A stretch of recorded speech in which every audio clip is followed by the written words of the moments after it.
Este es nuestro podcast número 100. Es nuestro podcast número 100. Siento que llevamos como 10,000. pero Poca sí. madre tienes. No, o sea, en buen sentido, como hemos hablado de tantos temas. Sí. En cada uno hablamos de tantas cosas y digo también porque hoy llevamos muchas horas ya grabando. Entonces siento que llevamos muchísimos episodios grabados, pero sí es el episodio número 100. Felicidades.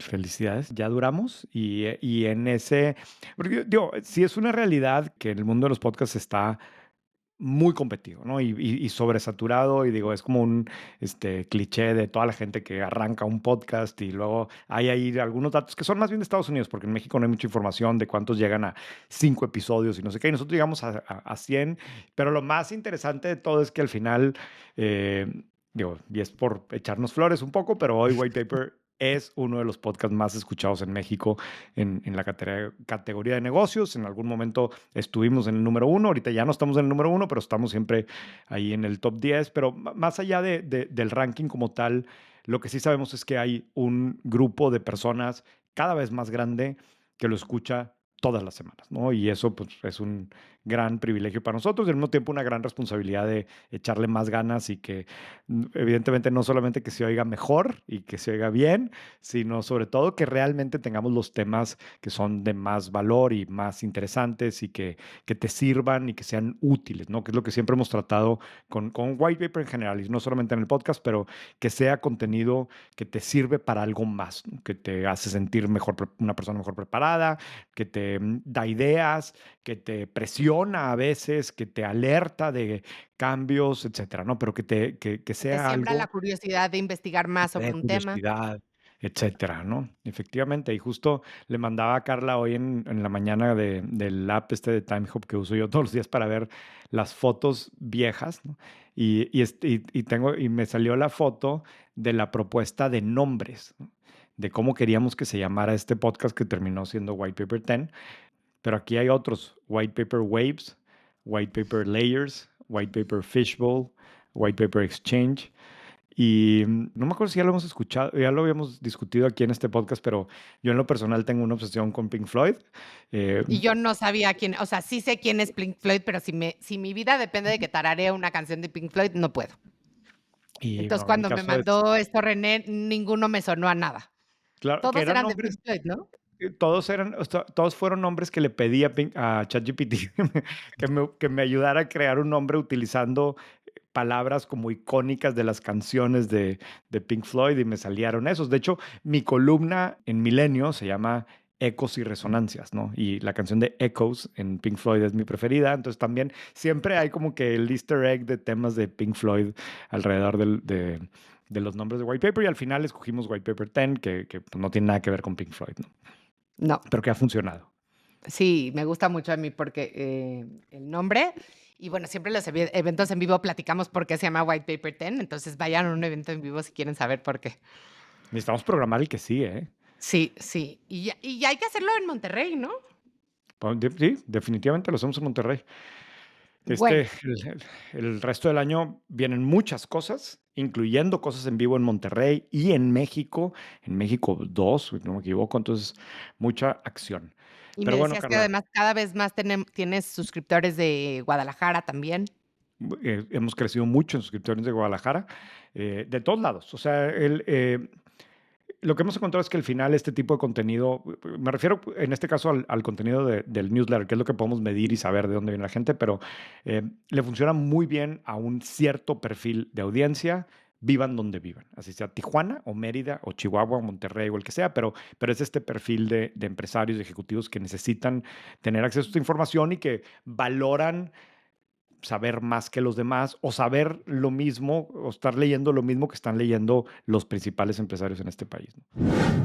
London Consulting Group presenta Growth Stories, una serie creada para compartir casos reales de transformación. London Consulting Group acompaña a líderes de negocio a lograr resultados concretos mediante proyectos enfocados en eficiencia, rentabilidad y ejecución estratégica. Growth Stories muestra en voz de sus clientes cómo enfrentaron sus mayores retos, qué decisiones marcaron la diferencia y qué resultados obtuvieron tras implementar soluciones de alto impacto. Descubre las historias en menos de 2 minutos y conecta con nuevas perspectivas para tu propia transformación. Si quieres conocer más sobre Growth Stories, visita la página que está en la descripción de este episodio o contacta a luis.ortiz@londoncg.com. Pero bueno, a ver, vamos a los temas, a las breves de hoy. Y necesitamos empezar con un tema que obviamente ya todo mundo lo leyó, lo vio en algún otro lado, pero que es sumamente relevante y es esta transacción de Chico Pardo donde le va a comprar a Citi el 25% de Banamex. Eso pues, salió desde la semana pasada. El empresario se va a quedar con la presidencia del Consejo de Administración del Grupo Financiero.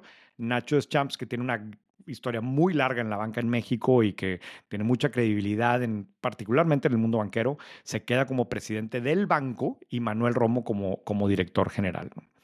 A ver, esta noticia que ya había sido anunciada, no anunciada, pero como anticipada de que estaba sucediendo desde hace algunas semanas, tiene muchos lados por donde peel the onion, ¿no? Y por un lado está el tema de Chico Pardo como tal, de Fernando Chico Pardo, que es uno de estos grandes empresarios en México que ha venido construyendo un grupo empresarial hoy bastante más grande, creo yo, que lo que la mayoría de la gente sabe, ¿no?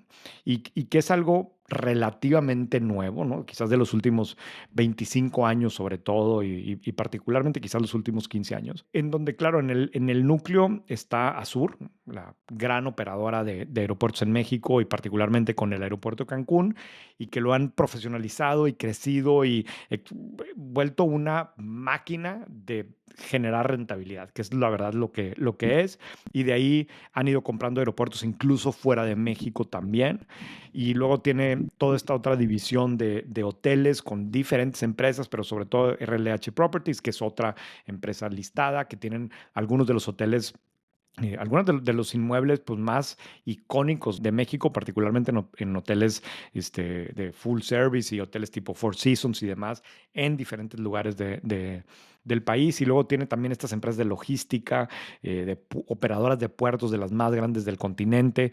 Entonces, para mí es como que un caso hasta cierto punto similar al de Carlos Slim, en donde tienes a una empresa que es muy rentable, que en el caso de Carlos Slim era Telmex, en este caso es Azur, y que está aprovechando todo el flujo que genera esa empresa para invertirlo en otros negocios, incluso adentro y fuera de México, y profesionalizarlos mucho y hacerlos instituciones muy grandes, ¿no? Quizás hoy todo el mundo ubicamos cómo fue la historia de Carlos Slim, y si no, ahí está en White Paper, en el mail, perdón, en la base de datos de artículos que publicamos antes, pero aquí hay otro caso relativamente similar en donde tienes en el centro una empresa muy rentable y utilizas esa empresa para ir construyendo otros negocios y también muy grandes y también de manera muy exitosa. El último viene siendo Banamex, ¿no? Ahora, esta es como, es una noticia que llevamos esperando ya varios años, ¿no? O sea, fue en 2023 cuando justamente dijeron que la CEO de Citi dijo que iba a escindir el negocio de México, ¿cierto? No me acuerdo si 2022 o 2023. Yo creo que 2022, de hecho. A ver, que ese es el otro lado de toda esta historia, ¿no? Y también es algo que le hemos dado muchas vueltas porque ha sido un tema muy relevante. A ver, acuérdense que Banamex históricamente ha sido uno de los grandes bancos en México y es un referente y es una de las marcas más potentes que hay en este país, de una empresa por todas las razones históricas que ha tenido, y es un monstruo de banco, es algo muy, muy, muy, muy grandote. Por mucho tiempo, desde que fue adquirida por Citi a principios de los 2000, si no me equivoco, eh, Banamex fue como la joya de la corona. Por años. Fue uno de los negocios más rentables para Citi. Aportaba un porcentaje muy importante de los ingresos totales. Pero eso fue cambiando como en los últimos 10 años, más o menos, ¿no? Y todos nos acordamos de la situación esta con Oceanografía, que fue un gran problema para Banamex en México, pero sobre todo para Citi en Estados Unidos, que como que mi impresión es como que no podían creer que Había estaban pasado eso. indirectamente, que indirectamente estaban involucrados en una situación así, ¿no? Y en este sentido, pues vale la pena a quien le interese el tema, pero ir a recorrer un poco la historia de Citi, pero cómo Citi fue creciendo y por medio de este tipo de adquisiciones internacionales hasta convertirse en una, pues, como una especie de gran holding de bancos a nivel global con operaciones en muchísimos países y fue producto de Sandy Weill, este como gran banquero de finales del siglo XX. Y el Citi actual todavía muestra algo de eso, pero la CEO actual, desde que llegó, que por cierto ya había sido también cabeza de América Latina y por lo tanto indirectamente de Banamex, desde que llegó o desde hace varios años dijo que quería cambiar este modelo, como que ya no hacía tanto sentido para Citi tener estas operaciones en otros países, sobre todo pensando, acuérdense que un banco son muchos negocios dentro de uno mismo, ¿no? Hay productos, hay servicios que son completamente distintos entre sí, hay clientes diferentes, etcétera, ¿no? Entonces, como que desde que llegó Jim Fraser dijo, oye, como que no hace sentido que estemos metidos en bancos completos en tantos países. Y empieza este proceso de desinversión y entre otras dice, pues, que quiere vender Banamex, ¿no? Y luego ese fue un proceso que se extendió, que no se logró y fue como muy complicado. Y luego viene el anuncio que, si no me equivoco, fue en el 2024, que dicen, bueno, pues vamos entonces a sacarlo a bolsa, ¿no? Pero al final el mensaje, o sea, Citi tenía muy claro que necesita salirse de Banamex, ¿no?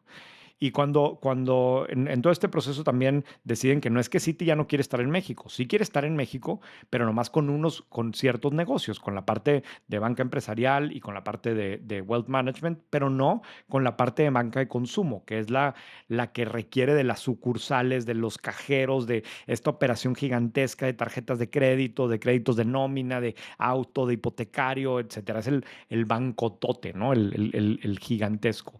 Y entonces empieza este proceso de separación. Lo Cuando lo cual, habían... déjame interrumpirte ahí, porque a mí me parece un poco paradójico, que si lo que detonó que se querían deshacer del negocio en México era la situación muy pantanosa de oceanografía, pues esa no se da en una banca de consumo, esa se da en una banca de segundo piso, ¿no? En una banca empresarial, y al final esa es con la que sí se quieren quedar. Sí, pero es más fácil de controlar. O sea, acabas teniendo, digo, sobre todo sabiendo que puedes tener ese tipo de riesgos, pero acabas teniendo este, Menos eh, empleados, o sea, un menos negocio más fácil empleados, de muchísimo menos supervisar. clientes. Exacto, es mucho más sencillo de hacer los procesos de conocer a tu cliente y demás, que no así cuando tienes esta otra estructura, ¿no? Pero bueno, cuando lo trataron de vender, cuando comenzó el proceso, estaban tratando de venderlo sabiendo que lo iban a separar, pero en el proceso de venta es como si no sé, yo tengo una casa que viven dos familias y entonces va la gente a verlo y dice, sí, te voy a vender la casa, pero realmente es hasta acá y este otro lado no es y está como muy confuso para los clientes, ¿no? Y luego pensar imagínate un banco, que al final del día un banco es un core bancario, que es un sistema como tal. Separar ese sistema debe ser carísimo, complicadísimo, tardadísimo y demás. Entonces lo estabas tratando de vender conceptualmente, lo que enseñabas era un todo sabiendo que lo ibas a separar. Pero una vez que toman la decisión de que no lo van a vender y que van a hacer el IPO, comienza el proceso de separación y eso termina a finales del año pasado o a principios de este año. Y eso ahora sí permite también ver exactamente qué es Banamex, ¿no? Y ya quedan dos instituciones diferentes, Citi y Banamex. No sé si te acuerdas, cara, pero tú y yo lo platicamos en este podcast y lo dijimos en el newsletter, pero para mí en ese momento Banamex se convirtió realmente en un target. O sea, para mí en ese momento, ya una vez que está separado, sí se veía como algo mucho más factible que alguien quisiera comprarlo. Sobre todo también que ya había habido un cambio de poder y ya no estaba AMLO, que también les había complicado más las cosas, pero claramente ese paquete del Banamex by itself se convertía en algo mucho más digerible y mucho más fácil de entender para cualquier comprador, ¿no? Y pues fue lo que vino a pasar, ¿no? Entonces, por otro lado, el proceso de listar a Banamex, pues lo han venido teniendo que patear y patear y patear y patear y quién sabe cuándo va a acabar siendo. Y Citi ya se tiene que salir, ya mentalmente tú ya vendiste, tú ya no quieres estar en ese negocio Yo creo que eso fue parte de lo que le permitió a Fernando Chico Pardo, en este caso, conseguir condiciones que muchos analistas están diciendo: "Es que se lo vendieron muy barato". Sí, pero Citi ya se Pues quería sí, ir. porque llevaba 5 años a la venta. Es Tiene como cuando tienes 4 o un 5 años. departamento y no se vende, pues ya, ¿no? Claro, claro, encontraste aquí algo que a las autoridades no les parece un problema, tienes a un comprador muy serio, con muy buena reputación, que seguramente te va a permitir maximizar el resto de las acciones que todavía tienes, porque, o sea, hoy le vendieron el 25%, pero el resto de las acciones las tiene todavía Citi, y ahora seguramente dice, mira, a este le vendo más barato, pero ya así va a valer más esta institución y por lo tanto vamos a poder vender mejor las demás, ¿no? Luego surgió que están tratando de colocar otro 24% con otros accionistas. Yo no creo que vaya a ser al mismo precio, pero bueno, habrá que ver qué. Y luego finalmente hacer el IPO. Pero es muy evidente que Citi pues, ya tenía esta necesidad de salirse de ese negocio, que otra vez es un banco sumamente importante en este país. Y es muy dramático lo que ha venido pasando con Banamex, porque así como a principios de siglo fue lo máximo para Citi, la realidad es que en los últimos 10 años ha venido perdiendo participación de mercado en México, ¿no? Sigue siendo un banco muy grandote, pero estamos en una etapa en la que se ha vuelto sumamente competitivo, en la que tenemos un BBVA súper agresivo, un Banorte creciendo muchísimo, y este Más banco más todos los neobancos que por lo menos, o sea, no, ya sé que me haces carita, pues, ni pero no, cosquillas les hacen, pero bueno. pero ahí Ve, están. ve los datos, sí, ahí están. El entorno es mucho más competitivo, particularmente con los bancos grandes, incluso te diría con los bancos medianos. Y al mismo tiempo tenías a un Banamex, pues un poco con una crisis de identidad. Oye, soy parte de Citi, ve tú a saber los cambios en el organigrama los últimos años. Tú imagínate un banco o cualquier empresa que la están tratando de vender, que todo mundo sabe que la están tratando de vender y que nomás no se puede vender. Imagínate la capacidad de atracción de talento que tiene o qué capacidad de retención tiene. Pero todo eso cambia en el momento en que Te llega da un certeza. dueño, ¿verdad? Y un dueño con credibilidad. Para mí, esta puede ser una de las grandes historias del 2026, porque si bien hemos visto cómo ha venido perdiendo participación y cómo sigue siendo un banco con una red única, con una marca demasiado fuerte, con un equipo con experiencia, con millones de clientes. Son los que tienen el segundo banco con más clientes con tarjetas de crédito. Entonces, como que los cimientos ahí están para construir a partir de eso. A mí me da mucha curiosidad ver cómo se va a ver el desempeño de Banamex en el 2026, ¿no? Y lo que dices de la marca creo que es bien importante, porque imagínate cuántos millones de pesos se han gastado en Citi, Banamex Citi, como le quieras llamar, en los últimos 10 años. Primero del rebranding de Banamex a Citi Banamex, ¿sí? Luego del rebranding de Citi Banamex a Citi. Luego de no, siempre sí es Citi Banamex y ahora no, siempre mejor Banamex como era.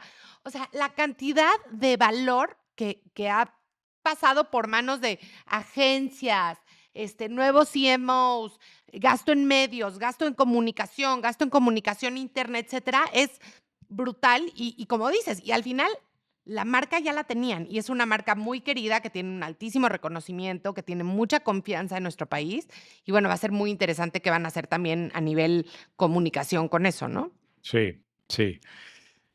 Vamos a ver qué tal. Pero bueno, Estamos viendo un fenómeno muy interesante donde antes, para promover las películas, los grandes estudios, pues básicamente hacían dos cosas, ¿no? Uno era, hacían una campaña pagada muy grande, sobre todo en espectaculares y también en televisión, donde contrataban pauta pagada para promover sus lanzamientos en nuestro país.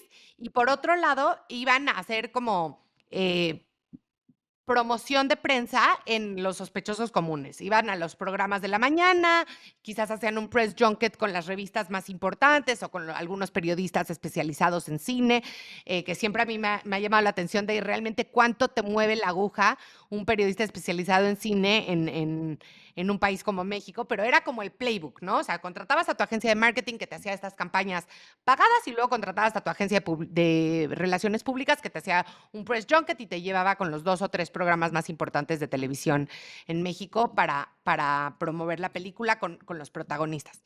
Y esto ha venido cambiando en los últimos años, por varias razones, pero la verdad es que lo que dice Warner Brothers es, antes hacíamos una estrategia que se llamaba spray and pray, ¿no? Entonces, básicamente, agarrábamos e inundábamos las ciudades más importantes con anuncios de televisión, con caras de out of home y con premiers muy grandotas.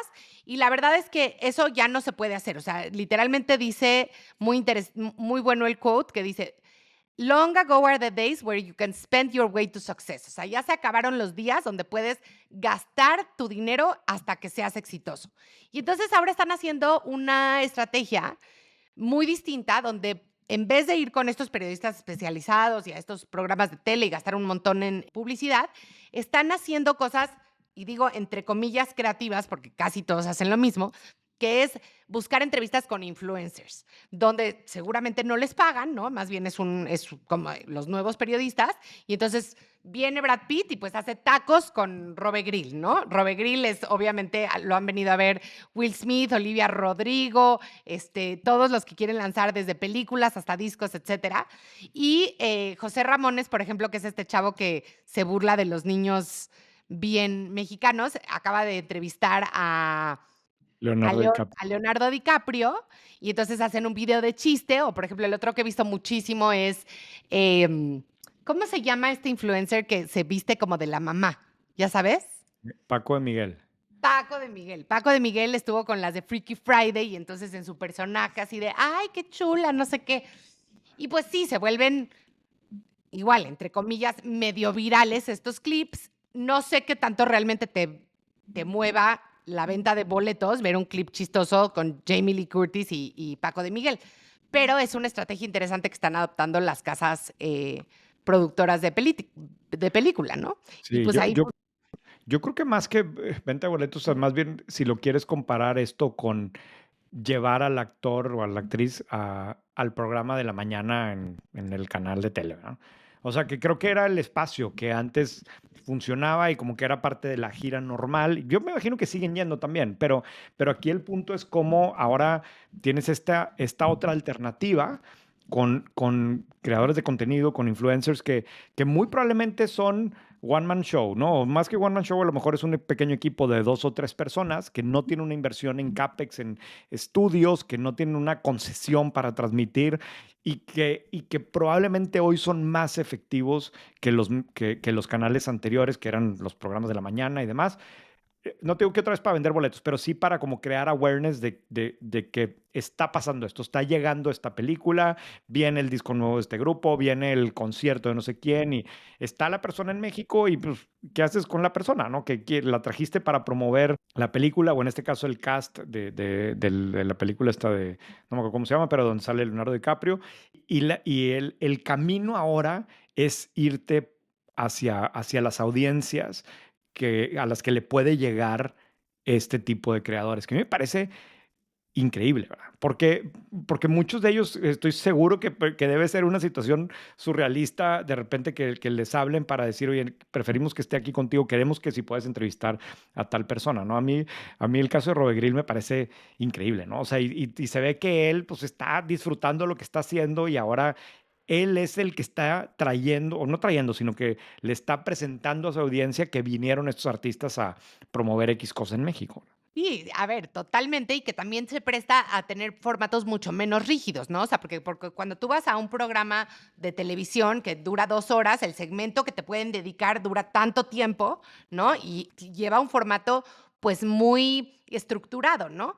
Cuando con este tipo de creadores hay muchísima más flexibilidad. Se me viene a la mente cuando vino Katy Perry a México a promover Ujú. su concierto, bueno, fue un chorro de con este tipo de creadores, fue a los tacos que se ganaron la estrella Michelin, y fue a Pinky Promise, que también es un programa nativo de YouTube, donde la entrevistaron durante 1 hora, ¿no? Entonces, y más que entrevistarla, estuvieron ahí cotorreando. Entonces, bueno, es muy interesante cómo esto cambia también el valor de una exclusiva, por llamarlo de alguna manera, ¿no? Sí, en fin, a mí el mensaje de poder construir una empresa sin prácticamente meterle CapEx, sin tener que tener permisos y concesiones, sin tener que haber invertido en un gran equipo de personas con experiencia y demás, me parece que vale la pena destacarlo. Sí. Bueno, y vamos a hablar de las visas H1B, que son estas visas de trabajo que han sido muy, muy usadas por empresas que contratan a gente de diferentes países. En algún lugar leí que hay 5 millones de personas en Estados Unidos que tienen este tipo de visas. Y sobre todo son para gente altamente calificada. Entonces son muy populares para cuando alguien sale de una maestría y lo contratan en Estados Unidos, o si, no sé, Uber te contrató y te quiere llevar a Estados Unidos, o ya trabajabas en Uber pero aplicaste un rol en Estados Unidos y entonces te trasladan. Este es el tipo de visas que aplican para estos empleados. Y antes creo que costaban $10,000 la aplicación de la visa y ahora cuestan $100,000. Entonces, leí un análisis, me parece que en The Economist, que si un empleado no gana por lo menos $250,000 al año, no hace ningún sentido económico sponsorearle una visa que hoy en día va a costar $100,000. Ya entró en vigor el nuevo fee el lunes pasado y esto está realmente cambiando considerablemente cuáles son los cálculos que tiene que hacer una empresa para decidir si sponsorea visas de trabajadores extranjeros para estar en Estados Unidos. Ahora, esto abre una serie de oportunidades muy grandes. Aquí, por ejemplo, veíamos que el primer ministro de Canadá activamente está diciendo que están diseñando estrategias para atraer al talento que ya no se va a poder quedar en Estados Unidos y que quiere vivir, pues, en un país que se parece a Estados Unidos.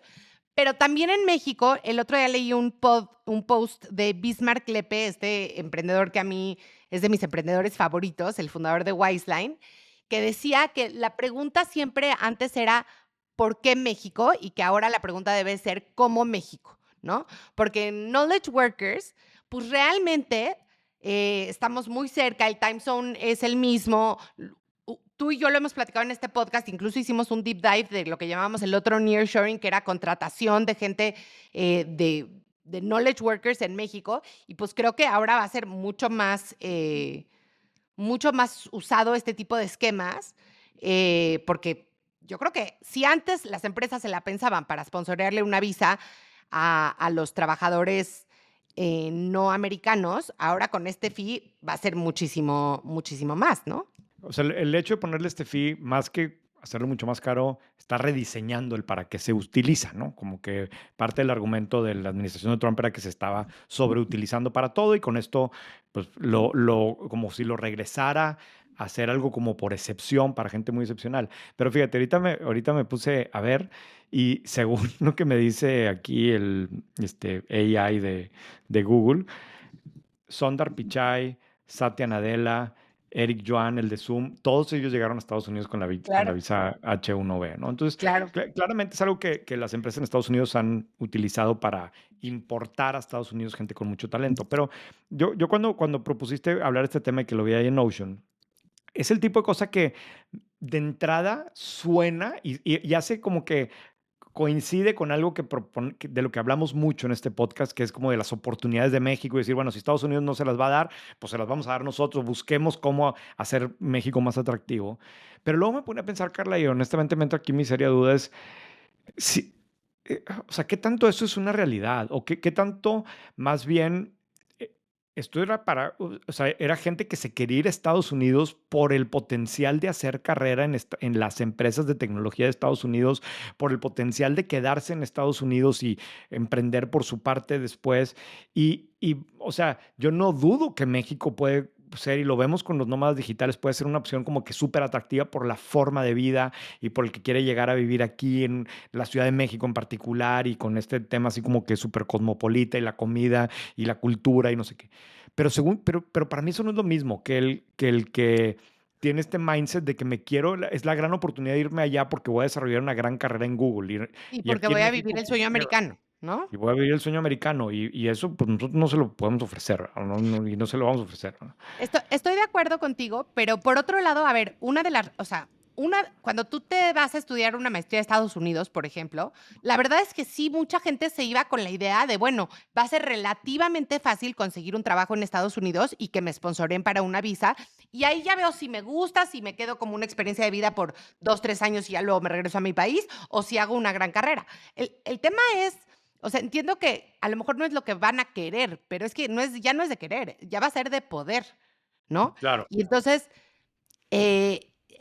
Sí hay empresas que tenían muchísimos trabajadores en estas visas y que a lo mejor para no perder ese talento diverso y global van a tratar de encontrar hubs regionales en otros países donde sí hacer una concentración grande de talento diverso, ¿no? Sí, de acuerdo, y fíjate, tienes toda la razón, no lo había visto desde esa perspectiva. El mercado de estudiantes de MBA que son foráneos y que se pensaban que eran Estados Unidos, que es un mercado microscópico, pero que puede ser sumamente atractivo y valioso, pues incluso se me ocurren 3 o 4 empresas en México que pueden Claro. tratar de hacer reclutamiento específicamente ahí, de gente que su plan era quedarse en Estados Unidos y siempre no, pues mira, quédate aquí al lado y tu potencial va a ser muy alto, ¿no? Y piensa que en los programas de MBA más prestigiosos de Estados Unidos, o sea, estoy hablando de Harvard, de MIT, Stanford, una de las métricas más importantes que publicaban cada año era qué porcentaje del cuerpo estudiantil era extranjero. O sea, era muy bueno tener un porcentaje estudiantil, un porcentaje alto de estudiantes de otros países. Y entonces estás hablando que si a lo mejor era 40%, ponte tú que no todos se querían quedar en Estados Unidos, pero yo sí diría que por lo menos uno de cada tres estaba activamente buscando quedarse en Buscando. Estados Unidos por lo Ya. menos un par de años. Entonces se pone, sí, descuadra todo una máquina, una fábrica de reclutamiento que estaba muy bien aceitadita, ¿no? Sí, me encanta, no sé qué tan realista sea que nuestras autoridades vayan en este momento a decir, déjame le echo ganas a esa oportunidad. No sé qué Sí. tan realista sea, hasta donde entiendo los temas migratorios en México son una pesadilla y bueno, pues suena muy fregón querer aprovechar esta coyuntura, pero pues ve tú a saber qué vaya a Pero suceder. habrá que ver. Habrá que ver. Que si Bueno, te fijas, siempre decimos habrá que ver habrá que ver. cuando no sabemos qué más decir, pero suena bien como para cerrar un segmento. En fin, yo quería destacar ahora el tema de AutoZone, que como Carla dice, ya lo hemos mencionado también muchas veces en Se este me hace que eres podcast. accionista de AutoZone, la verdad.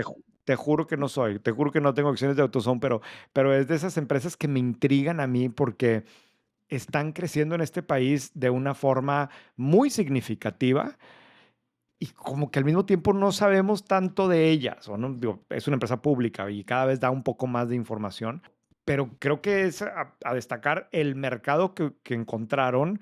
A ver, aquí básicamente es este modelo de tiendas de refacciones y de baterías para autos y de limpia parabrisas y las cosas que necesitas para arreglar tu vehículo. Son tiendas no tan chiquitas, son tiendas medianamente grandes con mucho inventario. Fíjate aquí el dato, o sea, en el año 2000, hace 25 años, tenían 13 tiendas. Para 2019 habían crecido a 600 tiendas. Cerraron el primer trimestre con 838 y ahorita dijeron que ya tienen 883. O sea, sumaron 45 tiendas nuevas en México en el último trimestre.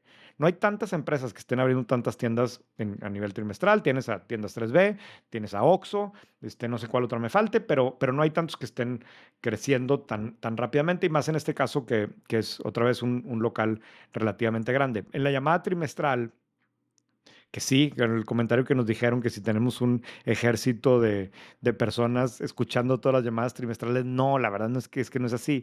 Me meto a leer las transcripciones de las empresas que sé que van a traer información que creo que es interesante para esta audiencia, como entre otras AutoZone, y creo que sí vale la pena destacar cómo todo el tiempo hablan de lo bullish que están con el mercado mexicano y pues como que todo este tema de incertidumbre y que aranceles, ellos ven demasiada oportunidad en México. En parte dicen que es porque el parque vehicular pues es bastante más viejo que en Estados Unidos y por lo tanto necesita más refacciones y piezas, pero también por otro lado porque ven un mercado muy fragmentado en la competencia y si bien hay algunas otras cadenas relativamente institucionales, todas están demasiado lejos de la escala que están logrando en AutoZone. Y de hecho, hace algunos meses destacábamos en White Paper que nombraron como al Consejo de Administración a Constantinos Paz, que en ese momento era el CEO de Proximidad Américas de FEMSA, o sea, de Oxxo, ¿no? Entonces lo nombraron como consejero independiente en AutoZone, que te dicen, oye, a ver, ¿quiénes son los que saben crecer en México en número de sucursales? Oxxo. Bueno, tráete al de allá a que sea parte de nuestro consejo de administración. Eso te habla mucho de la estrategia de esta empresa y de la apuesta que están haciendo por México, ¿no? Tienes cara de que nunca te has metido en AutoZone, pero a mí que me gustan los autos, sí, y como buen regio no voy a llevar a la agencia para que me le cambien los limpiaparabrisas y me van a cobrar todo lo del mundo, y voy y compro unos en AutoZone y le cambias el limpiaparabrisas y listo, ¿no? Suena muy divertido. Ya sé qué voy a hacer el domingo. Cuando vayas a Monterrey te llevo, en lugar de que vayas a la HEB, te llevo un AutoZone para que veas. Órale, perfecto. Bueno, salió un estudio de Bain que pusiste en white paper, que no sé si reír o llorar, que dice que hacia 2030 lo que proyectan ellos es que lo que van a ganar, bueno, más bien lo que van a vender las empresas de AI no es suficiente para cubrir los gastos de sus propios data centers. O sea, esto ni siquiera incluía, por lo que se entiende del artículo, todo lo que tiene que ver ni con marketing, ni con empleos, ni nada. O sea, básicamente no cubre ni siquiera como el costo, o sea, su margen bruto es negativo, ¿cierto? Sí, sí, efectivamente. Que tan solo en ese rubro habría un déficit de $800,000 millones, o sea, 800 billion Mm, dollars. ujú. Entonces, esto digo, es una cosa como, además se vuelve como una bola de nieve que ya no puedes parar. O sea, no me imagino que el día de mañana ya te dijeran, cuando le preguntas a ChatGPT, ¿qué puedo cocinar con romero y salmón? De, oiga, no, fíjese que ya no le vamos a contestar porque siempre ya vimos que era muy carísimo responder sus queries, que la verdad le podía usted haber preguntado a su comadre, ¿no? Sí. Em, pero entonces está muy, muy fuerte. Si no cubres ni siquiera tus costos operativos, ¿cómo vas a hacer de esto un gran negocio? Y esto va totalmente en contra a lo que está pasando en el mundo del venture capital, donde hay fondos enteros, incluyendo aquí en México, que están apostando solamente a empresas de inteligencia artificial y que están haciendo valuaciones, pues, estratosféricas por ellas, ¿no? Desproporcionada, sí. Sí, a ver, ya hemos visto en las últimas semanas, si no es que meses, cómo después de pues, prácticamente 3 años de puro hype y hype y hype sobre ella y puro, eh, todo el lado positivo, empiezan a surgir estas voces que dicen: "Oye, espérate, espérate, a ver". Cierto escepticismo, y no tanto escepticismo frente a lo que la tecnología puede lograr, sino escepticismo frente a lo que está pasando con las empresas que están desarrollando la tecnología, ¿no? Entonces, por un lado, el artículo que hablaba del estudio de Bain dice, o sea, no hay duda de cómo está creciendo exponencialmente el uso de plataformas como ChatGPT o cualquier otra de estas así súper populares. Incluso también en The Information hablaban de cuántas startups relacionadas con AI hoy aseguran que tienen un ARR de más de $100 millones, ¿no? Y son muchísimas de las que están dando diferentes servicios a otras empresas y demás. Pero aún así, a pesar de eso, dice, eso no se compara con al menos los compromisos que dicen de las inversiones que son necesarias para crear la infraestructura para poder dar esos servicios. Entonces, sí, pareciera claro, todo el mundo los quiere usar, pero ni aunque le cobraras a todo el mundo se va a dar para pagar lo que están invirtiendo en eso, ¿no? Yo creo que como como ha pasado siempre en la historia, siempre hay un tema de que nos cuesta proyectar y dimensionar el valor que van a generar las startups, ¿no? Y esa es la oportunidad que ven los fondos de VC, que dicen, oye, espérate, nadie le entiende, pues déjame, yo le entro y ahí va a estar mi gran retorno, mi retorno extraordinario.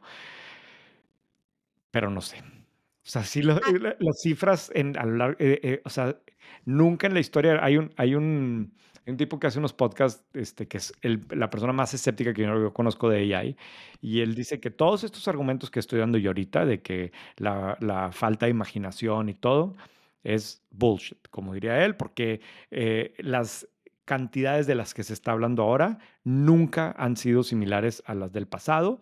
Incluso él decía, les encanta poner de ejemplo Uber o Amazon, en donde dices, bueno, Uber y Amazon que perdieron dinero perdieron dinero 20 por años, ¿no? demasiado tiempo, pero lo que él dice, aguas, porque todas esas empresas sí funcionaban a nivel Unit user Economics. economics. Ajá, exacto. O sea, había una clara generación de valor en el servicio básico y lo que necesitaban era escala y estas otras no funcionan ni en unit economics, ¿no? Entonces él O, a ver, yo creo que hay tres cosas que me gustaría decir de esto. La primera, yo no estoy de acuerdo con tu amigo escéptico porque hay una frase que no sé a quién se le atribuye, pero me parece súper poderosa, que es que tendemos a sobreestimar el efecto de la tecnología en el corto plazo y a subestimarla en el largo plazo. Creo que ya le he dicho 1000 veces, pero creo que totalmente, o sea, me recuerda cuando decíamos, es que nadie va a comprar por internet fill in the blank, ¿no? Zapatos, Ujú. colchones, ropa, libros, etcétera. La segunda es, pensaría yo que los costos tiene que haber algunas palancas para que puedan disminuir. No lo sé, porque no sé cómo se cuantifican los costos de los data centers. O sea, no sé si es el real estate y la energía y si hay manera de eficientar la energía que se dedica a los data centers, no lo sé. Y la tercera, que creo que desafortunadamente es la que va a pasar y me va a doler mucho mi corazoncito, pero piensa, cuando empezó Google, pues Google no tenía un modelo de negocios para tener revenues. OpenAI, digamos, puedes ver, pagar, usar la versión pagada, pero la versión gratuita eventualmente va a estar llena de anuncios. Tiene que. Sí, sí. No sé, yo digo, sí te recomiendo el podcast. A mí sí me ha dejado pensar muchas cosas. Lo que es interesante es ver cómo está pasando en México, porque Pero tú ¿cómo se hablas llama el podcast? No dijiste. no me acuerdo cómo se llama. Ahorita te lo paso y lo ponemos aquí en la liga. Es un tipo que aparte es como muy grosero y lo hace muy entretenido, porque está como muy enojado, ¿no? Y me pareció, la verdad, muy divertido escucharlo. Y él, obviamente, él dice que todo esto es, no, digo, no, obviamente, él dice que todo esto va a terminar Hype. muy mal, pero bueno, a mí me llama mucho la atención lo que está pasando en México, porque ya lo hemos platicado aquí también antes. O sea, no hay ningún CEO que pueda decir que no está trabajando en AI. O sea, si lo dice, lo corren, ¿no? Tienes que a fuerzas decir que estás incorporando AI. Y eso, pues ya lo hemos platicado aquí, es como que el máximo play de marketing después de la creación de Santo Claus, ¿verdad? O sea, es una marca al final del día y es impresionante cómo o sea, no puedes decir que no estás haciendo nada en AI. Ahora, ¿qué estás haciendo en AI?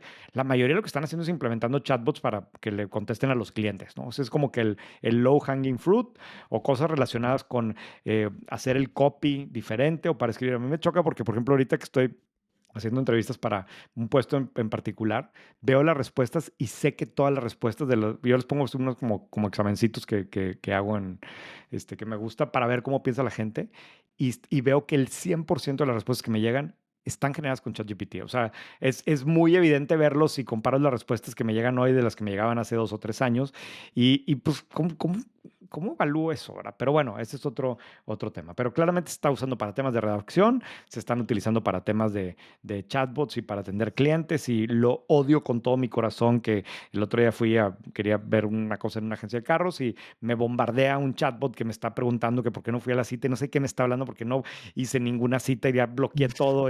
Pero claramente hacia allá va mucho. Pero el otro día estaba discutiendo de esto y me sorprendió un amigo que me decía, no, no, a ver, yo en mi caso, este caso, que estamos hablando no sé si lo puedo decir, pero bueno, sí, de Dimex, de una SOFOM, y me explicaba cómo lo tienen ya incorporado al proceso de análisis de riesgo a un nivel que no me imaginaba, ¿no? Y me decía, no, no, es que con esto nosotros realmente podemos ver si los casos a los que no aprobamos el crédito, cómo se hubieran comportado después, y con esa información puedo mejorar mi tasa de aprobación sin tener un impacto en la cartera vencida, y por lo tanto eso va y directamente se refleja en los resultados. Me impresionó mucho porque hasta ahorita entonces mi impresión es que la gran mayoría Era de puro las bla, bla, bla. aplicaciones, pues no, bla, bla, bla, pero se queda como que en cosas muy superficiales y todos en lo mismo, pero hay algunos casos que pues sí me sorprende de cómo lo están incorporando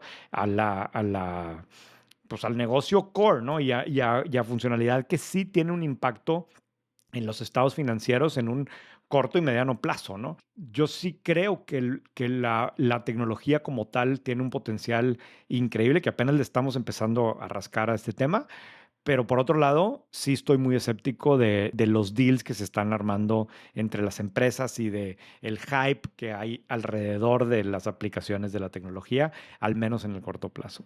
Pues sí. Bueno, y ahora la duda de la semana.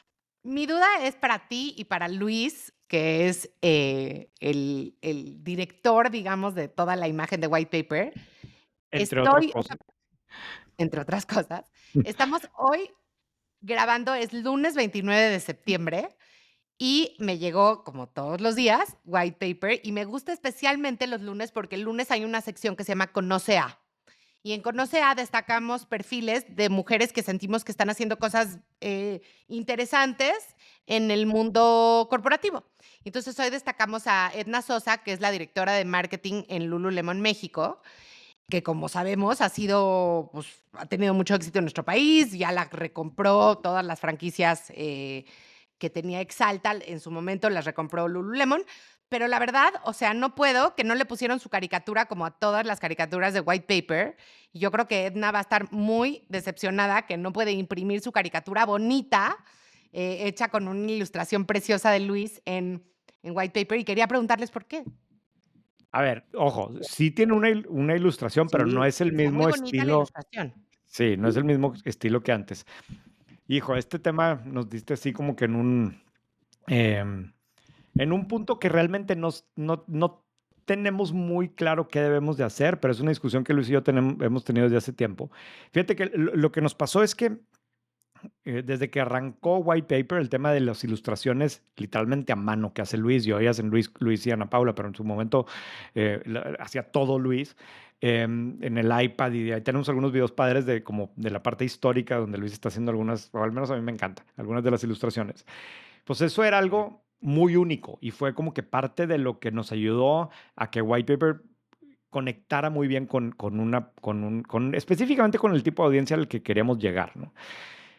Eso cambió con ChatGPT, porque ahora todo mundo está haciendo ilustraciones. Y entonces lo que de repente me apanica es que veo, yo digo, obviamente por mi trabajo, yo recibo todos los newsletters del mundo, de todos los que escriben en México, pues, para ver qué están haciendo los demás.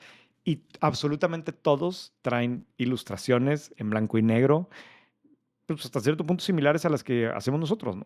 Muy parecidas. Y ahora, pues cualquiera lo puede hacer utilizando cualquier plataforma de AI, le pide más o menos lo que quiere y le sale una Casi, ilustración y casi la le pone podrías y ya. decir a la plataforma, hazme una ilustración de esto al estilo White Paper. Y no lo dudo que haya gente que lo haga así, ¿verdad?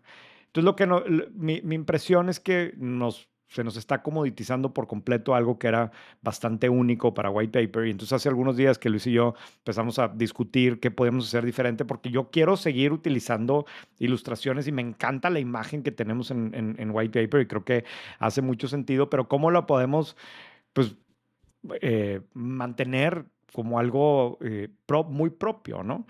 Y, y pues hemos visto algunas cosas y básicamente lo estamos separando como en dos grandes cosas. Uno tiene que ver con algo que sí es más difícil de replicar, que es la creatividad de qué vas a ilustrar, ¿no? Y por supuesto que tú le puedes decir a la plataforma que te dé ideas y eso es parte de lo que pasa, pero aquí en nuestro caso estamos echándole más ganas al qué de la ilustración y en qué sentido se utiliza en el artículo. Y el otro tema es, pues a lo mejor vamos a hacer ilustraciones que, que de hecho ya las hemos utilizado antes, pero les vamos a dar más juego ahora y que son pues, más difíciles de replicar, o que si no es que sean más difíciles de replicar, si alguien nos sigue por aquí es más evidente que se lo están copiando, ¿no? Entonces fue lo que hicimos hoy, que no te gustó, que te chocó, y a mí sí me gustó, pero entiendo pues, por qué es diferente y vamos a ver si esto nos ayuda como que a proteger un poco la imagen.